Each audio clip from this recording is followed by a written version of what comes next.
UGC equity regulations 2026 మనకు release చేసింది university grants commission which is under ministry of the human resource development.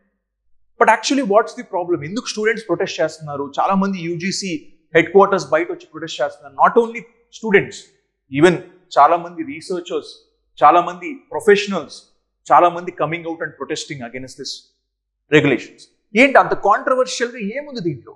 Why people are protesting? And latest news చూస్తే Supreme Court కూడా ఈ provisions ని హోల్డ్లో పెట్టింది. ఏంటి ఎందుకు అంత హైరాణ పడుతున్నారు ఈ ప్రొవిజన్స్ మీద? So first will see what are these provisions.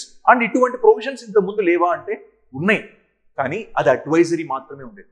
అంటే ఫాలో అవ్వచ్చు హైయర్ ఎడ్యుకేషన్ ఇన్స్టిట్యూషన్స్, కానీ ఇప్పుడు మ్యాండేటరీ చేసి ఫస్ట్ మనం ఏం చేస్తామంటే డిఫరెన్స్ ఏంటి 2017 రెగ్యులేషన్స్ కి దీనికి ఉన్న డిఫరెన్స్ ఏంటి ఫస్ట్ అది చూసి దెన్ ఏంటి కాంట్రవర్షియల్ క్లాజ్ ఏమొచ్చిందో అది కూడా చూద్దాం.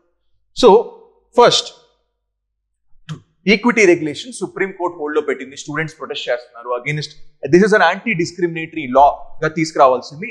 Now it is turning out to be the caste discriminatory law. It is against article 14, 15 and it is against the delegated legislation కూడా కమెంట్ చేశారు. What is there in the law? మీరు చూస్తే 2017 లో guidelines ఉన్నాయి, but అప్పుడు controversial రాలా. ఇప్పుడు మాత్రమే కాంట్రవర్సీ వచ్చింది, ఎందుకంటే it was more advisory. Now it has been made into mandate.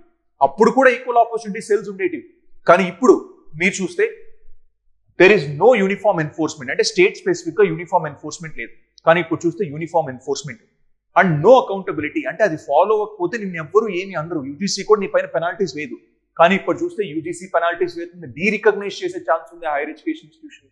అందుకని this has become more controversial. Now what is it mainly saying?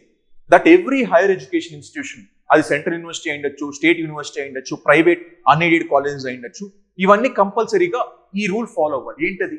వాళ్ళు ఎస్టాబ్లిష్ చేయాల్సింది the equal opportunity cell or centre అనేది establish చేయాలి. So that ఇప్పుడు for example ఎవరో నన్ను discriminate చేస్తున్నారు, I can go to this equity committee and can give them complaint చేయొచ్చు.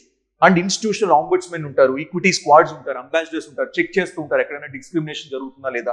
Equity help lines ఉంటారు. మంచిలోనే కదా, ఎందుకు కాంట్రవర్షియల్ అయింది?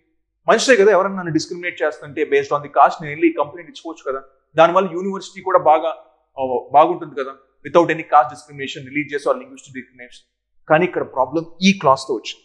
ఏంటది?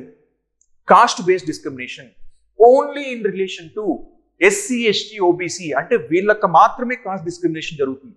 అది కూడా ఎవరు చేస్తున్నట్టు? జనరల్ కేటగిరీ పీపుల్ చేస్తున్నట్టు కాదు ఆ కాస్ట్ డిస్క్రిమినేషన్. అంటే జనరల్ కేటగిరీ పీపుల్ నువ్వు ఆల్ టుగెదర్ ఎలిమినేట్ చేస్తున్నావు, అంటే బయట పెట్టేస్తున్నావు. అంటే వాళ్ళే చేస్తారు, వాళ్ళపైన కంప్లైంట్ ఇవ్వండి. This is not a neutral law. అంటే ఇంక్లూడ్ చేస్తే it is relation to general category, SC, ST, OBC అని పెట్టుకున్నాను. అందుకే it is a category specific law, not universal. And it is non inclusionary. According to article 14 of the Constitution, we need to have the equality before the law, equal protection of the law.